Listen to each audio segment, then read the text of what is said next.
Chief Justice Roberts, Vice President Harris, Speaker Pelosi, Leader Schumer, Leader McConnell, Vice President Pence, and my distinguished guests, my fellow Americans. This is America's day. This is democracy's day, a day of history and hope, of renewal and resolve. Through a crucible for the ages, America has been tested anew, and America has risen to the challenge. Today, we celebrate the triumph not of a candidate, but of a cause, the cause of democracy. The people, the will of the people has been heard, and the will of the people has been heeded. We've learned again that democracy is precious. Democracy is fragile. And at this hour, my friends, democracy has prevailed. So now, on this hallowed ground where just a few days ago, violence sought to shake the Capitol's very foundation, we come together as one nation, under God, indivisible, to carry out the peaceful transfer of power as we have for more than 2 centuries. As we look ahead in our uniquely American way, restless, bold, optimistic, and set our sights on the nation we know we can be and we must be.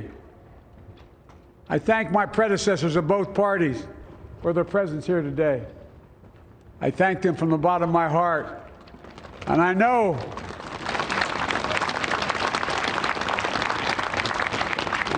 the resilience of our Constitution and the strength of our nation, as does President Carter, who I spoke with last night, who cannot be with us today, but whom we salute for his lifetime in service. I've just taken the sacred oath each of those patriots have taken, the oath first sworn by George Washington. But the American story depends not on any one of us, not on some of us, but on all of us, on we, the people, who seek a more perfect union. This is a great nation. We are good people. And over the centuries, through storm and strife, in peace and in war, we've come so far, but we still have far to go. We'll press forward with speed and urgency, for we have much to do in this winter of peril and significant possibilities. Much to repair, much to restore, much to heal, much to build, and much to gain. Few people in our nation's history have been more challenged or found a time more challenging or difficult than the time we're in now. Once-in-a-century virus that silently stalks the country. It's taken as many lives in 1 year as America lost in all of World War II. Millions of jobs have been lost. Hundreds of thousands of businesses closed.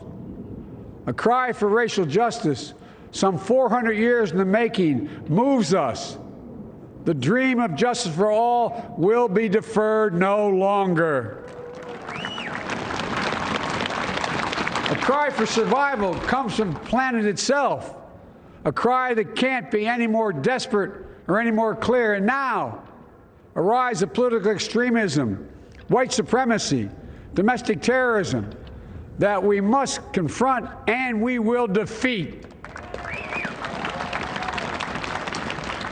To overcome these challenges, to restore the soul and secure the future of America, requires so much more than words. It requires the most elusive of all things in a democracy: unity. Unity. In another January, on New Year's Day in 1863, Abraham Lincoln signed the Emancipation Proclamation.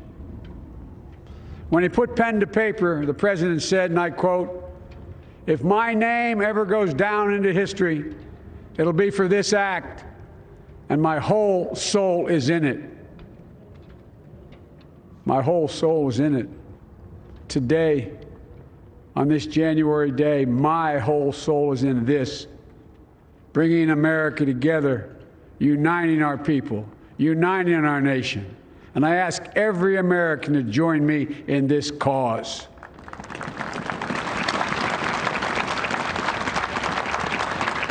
Uniting to fight the foes we face: anger, resentment and hatred, extremism, lawlessness, violence, disease, joblessness, and hopelessness.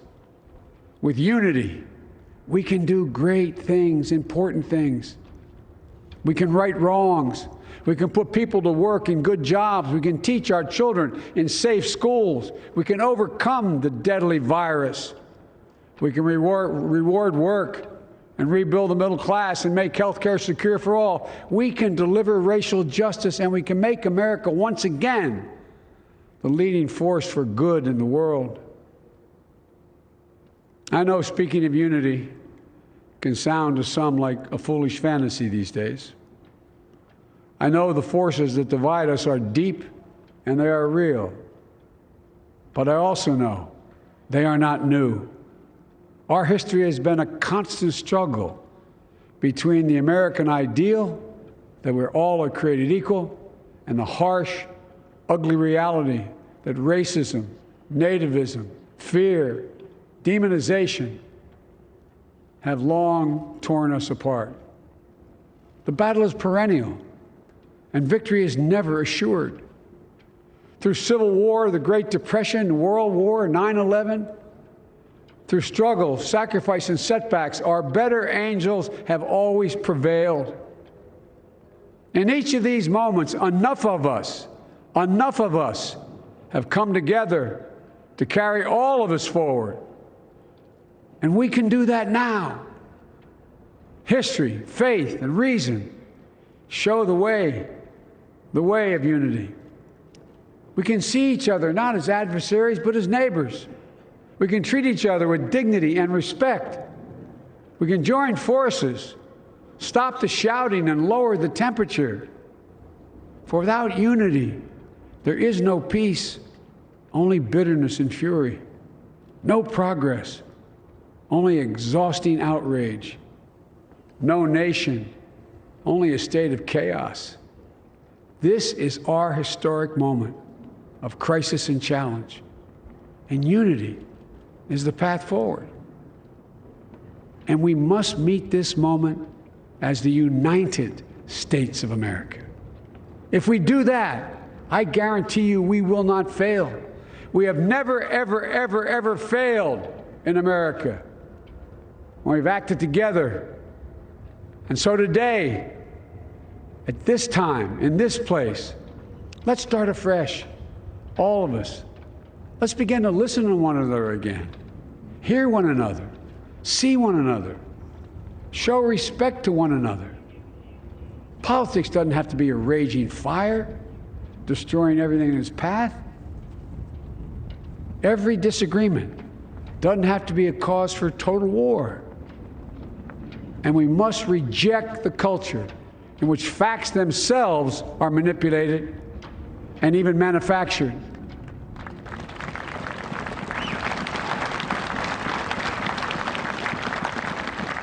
My fellow Americans, we have to be different than this.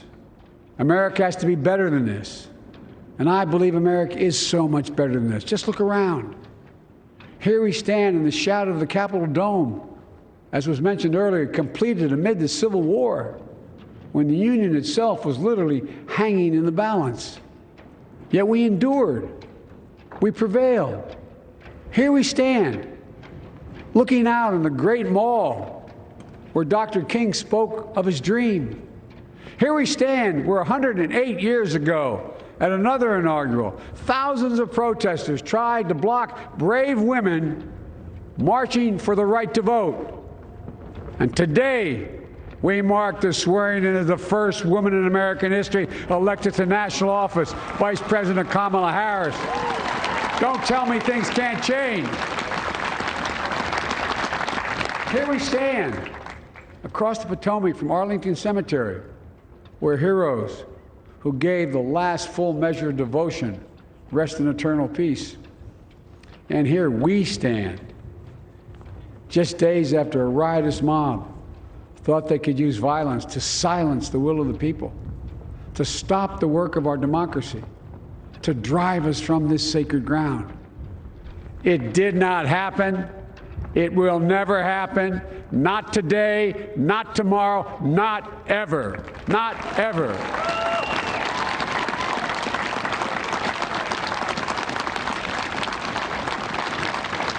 To all those who supported our campaign, I'm humbled by the faith you've placed in us. To all those who did not support us, let me say this. Hear me out as we move forward.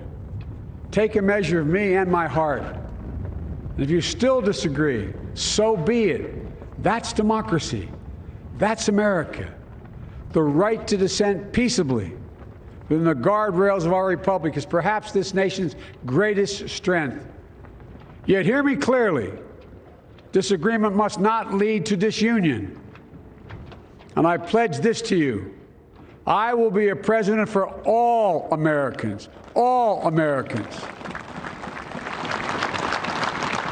And I promise you, I will fight as hard for those who did not support me as for those who did.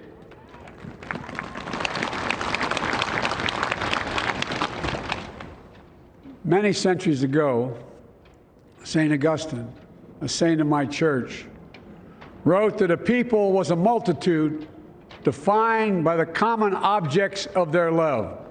Defined by the common objects of their love.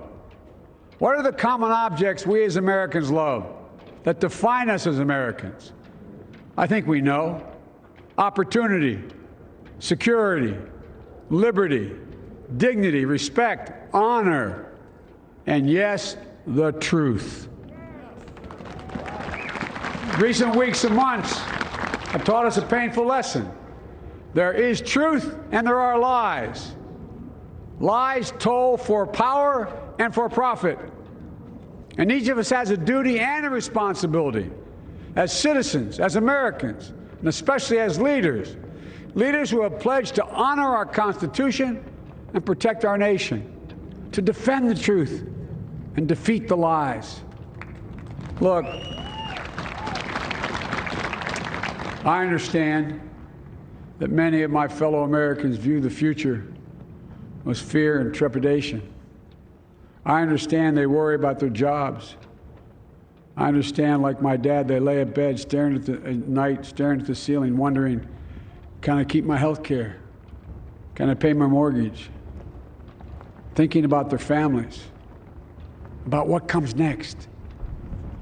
I promise you, I get it. But the answer is not to turn inward, to retreat into competing factions, distrusting those who don't look like you, or worship the way you do, or don't get their news from the same sources you do. We must end this uncivil war that pits red against blue, rural versus urban, conservative versus liberal. We can do this if we open our souls instead of hardening our hearts, if we show a little tolerance and humility, and if we're willing to stand in the other person's shoes, as my mom would say, just for a moment, stand in their shoes. Because here's the thing about life. There's no accounting for what fate will deal you. Some days, when you need a hand. There are other days when we're called to lend a hand. That's how it has to be. That's what we do for one another. And if we are this way, our country will be stronger, more prosperous, more ready for the future. And we can still disagree. My fellow Americans, in the work ahead of us, we're going to need each other. We need all our strength to persevere through this dark winter. We're entering what may be the toughest and deadliest period of the virus. We must set aside politics and finally face this pandemic as one nation. One nation. And I promise you this, as the Bible says, weeping may endure for a night, but joy cometh in the morning. We will get through this together. Together. Look, folks, all my colleagues I serve with in the House and the Senate up here, we all understand the world is watching all of us today. So here's my message to those beyond our borders. America has been tested, and we've come out stronger for it. We will repair our alliances and engage with the world once again, not to meet yesterday's challenges, but today's and tomorrow's challenges. And we'll lead not merely by the example of our power, but by the power of our example.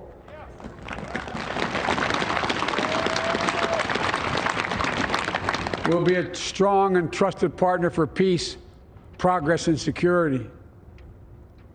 Look, you all know we've been through so much in this nation. And in my first act as president, I'd like to ask you to join me in a moment of silent prayer. Remember all of those who we lost in this past year to the pandemic. Those 400,000 fellow Americans, moms, dads, husbands, wives, sons, daughters, friends, neighbors, and co-workers. We'll honor them by becoming the people and the nation we know we can and should be. So I ask you, let's say a silent prayer for those who've lost their lives and those left behind, and for our country.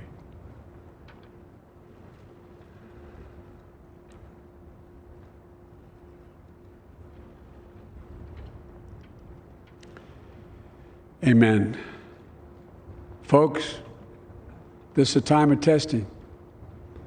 We face an attack on our democracy and on truth, a raging virus, growing inequity, the sting of systemic racism, a climate in crisis, America's role in the world. Any one of these would be enough to challenge us in profound ways. But the fact is, we face them all at once, presenting this nation with one of the gravest responsibilities we've had. Now we're going to be tested. Are we going to step up, all of us? It's time for boldness, for there's so much to do. And this is certain. I promise you, we will be judged, you and I, by how we resolve these cascading crises of our era. We will rise to the occasion is the question. Will we master this rare and difficult hour? Will we meet our obligations and pass along a new and better world to our children? I believe we must. I'm sure you do as well. I believe we will.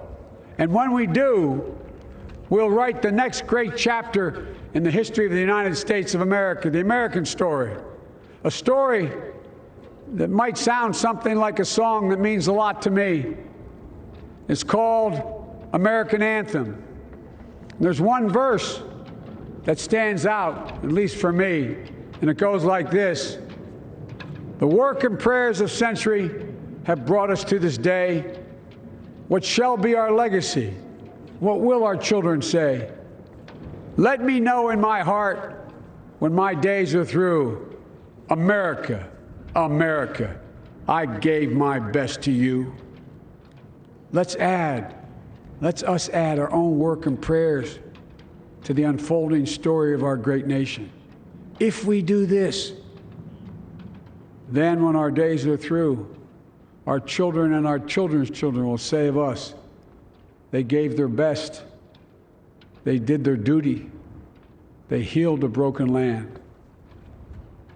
My fellow Americans, I close the day where I began, with the sacred oath. Before God and all of you, I give you my word. I will always level with you. I will defend the Constitution. I'll defend our democracy. I'll defend America.